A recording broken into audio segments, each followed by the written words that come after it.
শহরে হু হু করে ছড়াচ্ছে ডেঙ্গি, লাফিয়ে লাফিয়ে বাড়ছে আক্রান্তের সংখ্যা। গত 6 দিনে শুধু এ শহরেই ডেঙ্গি আক্রান্তের সংখ্যা বেড়েছে প্রায় 3 গুণ।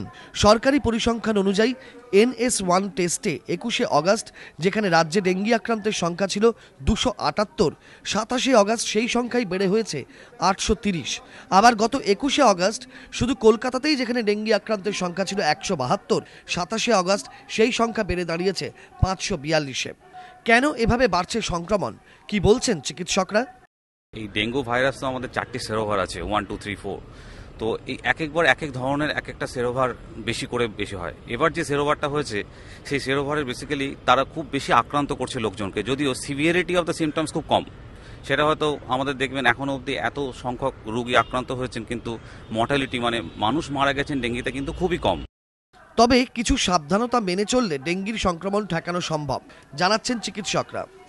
অয়েল কিংবা যে জিনিসগুলো আমরা অনেক সময় ইউজ করি বাড়িতে কমার্শিয়ালি পাওয়া যায় সেগুলো হয়তো কিছুটা এফেক্টিভ, কিন্তু এটার উপর ডিপেন্ড করাটা ঠিক নয় হয়তো। সেই জন্য আমরা সবসময় কিন্তু সাজেস্ট করি সেটা হচ্ছে যে সবসময় মসকুইটো নেট ইউজ করা, স্পেশালি রাত্রিবেলায়। যদিও ডেঙ্গুর মশা রাত্রে কামড়ায় না, কিন্তু দিনের বেলায় যেখানে বাচ্চারা ঘুমোচ্ছে সেখানে মসকুইটো নেটটা ইউজ করুন দিনের বেলাতেও। কিন্তু ডেঙ্গি হলে সেক্ষেত্রে কি করণীয়? আতঙ্কিত না হয়ে চটজলদি ব্যবস্থা নিন, পরামর্শ চিকিৎসকদের। পেশেন্টকে বেশি করে জ্বর খাওয়ান এবং এই জ্বর কমার জন্য শুধু প্যারাসিটামল ছাড়া কিচ্ছু ইউজ করবেন না। তার কারণ ডেঙ্গু এবং অন্য কোনো ভাইরাল ফিভারে প্লেটলেটটা কমে যায় এবং জ্বর কমার যে অন্য ওষুধগুলো আমরা ইউজুয়ালি বাজারে ওভার দ্য কাউন্টার পাওয়া যায় সেগুলো করলে কিন্তু প্লেটলেট কমে যাওয়ার সম্ভাবনা আছে, চট করে সাথে বিপদ আমরা ডেকে আনতে পারি। তো ডাক্তারের পরামর্শ ছাড়া প্যারাসিটামল ছাড়া একদম কিছু ইউজ করবেন না। প্যারাসিটামল ভীষণ সেফ একটা ড্রাগ, আমরা অনেকটা ইউজ করতে পারি।